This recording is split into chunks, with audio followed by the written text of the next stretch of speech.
I mean, her voice is insane. She's so good. She is, I think, Aretha Franklin. We should put her on that kind of pedestal. She is our soul/gospel/musical representation in terms of black British females who've survived the industry.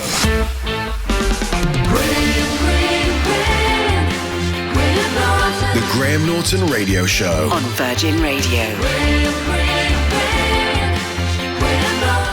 October is Black History Month, and Virgin Radio is marking the occasion with a series of shows on Sunday nights, and they are presented by Mykaell Riley, who joins me now. Hello, welcome to the show. Hello, Hi. and thank you. I know, you're very welcome. So before we talk about the shows, let's find out a bit about you. You have this very impressive title, Senior Lecturer, Director for the Black Music Research Unit at the University of Westminster.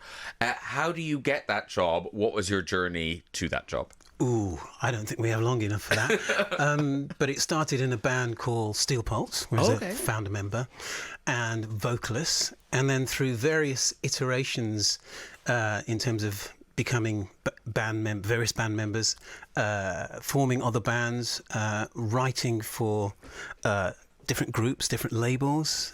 It's a complex journey of record companies, producing, performing. I ran an orchestra for 5 years, and that collection of projects, and it includes artists like the arrangements on Soul to Soul's first album, Mark Morrison, Bjork, E17. We even did productions on Wet, Wet, Wet. There's a whole series of that type of work that made me quite a unique artist/producer. And I was then called in as consultant to setting up the first commercial music course, which is at the University of Westminster. And the people who take the course, what do they go on to do? Do they typically become producers, or do they stay in academia? No, in fact, several of them work for this station. Oh, okay. I found out this morning. The calls are coming from inside the building. No, they're all over the entertainment industry. Yeah, okay. And we first met you here at Virgin when you were putting together this playlist for Windrush 75 back in June. So how did that come apart, and how do you approach something as big as that? You make it small. In terms of 75 years of artists and songs being published and charting, I suggested we just reduce it to 20 songs. And we find a list that was, I suppose, would create the least problematic in terms of an audience saying, what have you left off? Okay. So that was it. And it was coming up with 20 artists and then just fighting the fire that started. But also, you did it. You got your 20 artists. Now, that was back in June. We're now 1st of October. Since then, have you kind of had sleepless nights going, I should have put why did I?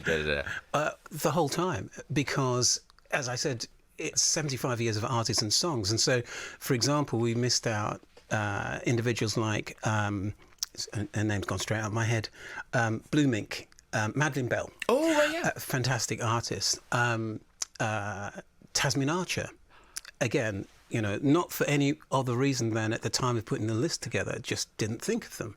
There's artists like the South Londoners, one of the first, I'm a man and I'm a mole and I live in a hole. Yes. And so forth. These are all artists which are part of the Windrush generation that we've just forgotten about that had number ones. Yeah. So it's a complex process that I'm constantly going over and adding to at the moment. How important is Billy Ocean to kind of black music history?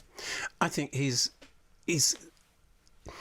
exceptional, and he's singular in terms of his sales, which I think is around about 50 million as a solo artist. And I think that is significant in that we don't even know that. It's overlooked. I read it out yesterday and I was like, what? Yeah, he's a phenomenal artist that started in the 70s and then had a series of hits in his own right and then working with film and so forth. He is also a steel pan player as well. Huge calypsonian, taught his daughter, and at Westminster we gave him an honorary doctorate to say well, we're trying to say we own you. We don't, but is to help profile who he is and what his contribution. But also, he must have been, that's a very nice thing to get. Yeah. It is, and he's a really, really lovely person, really humble about it. And I think that is perhaps why we know less about him. He doesn't go around screaming, I've been so successful. But he's not alone. I mean, there's other artists we don't realise their contributions, such as Liz Mitchell. 100 million sales she's attached the lady to. From Boney M. This is one of the lead singers of Boney M, which feeds into the narrative of Windrush, if you like, because she's very much British, very much Caribbean, and she's from a band, Boney M, where the majority of musicians were Caribbean and British, but we don't attribute it. Yeah, I was saying to you that all in my head, always German. Boney M are German. No, they're not. We're claiming them because they are black British successful individuals. And in terms of the series, who else will you be focusing on? We'll be looking at UB40 within there. We'll be looking at possibly Pauline Black. We'll also be, well, I'm not sure I can say because we haven't nailed them down yet. There are a few other artists that we'll definitely be looking at. Okay. I'm being told in my ear that Beverley Knight has confirmed. Beverley Knight. Yeah. Oh, yeah. Then absolutely. Yeah. I have to hail Beverley Knight from Birmingham, my hometown. Yeah. Will also be a key feature on the programme. I mean, her voice is insane. She's so good. She is, I think, Aretha Franklin. We should put her on that kind of pedestal. She is our soul/gospel/musical representation in terms of black British females who've survived the industry. Yeah. But also, she's one of those people who, like, she's a diva, but because she doesn't have any of the diva sort of personality traits, I think we take her for granted in a way. Well, again, I think if you've got a gloriously nice personality and you're approachable, you tend to be overlooked, and that's Beverley. Diva on stage, in person, just a regular, nice woman. Yeah. She needs to be more demanding. Throw She some needs an strops, ego. Bev. Yeah, throw some strops.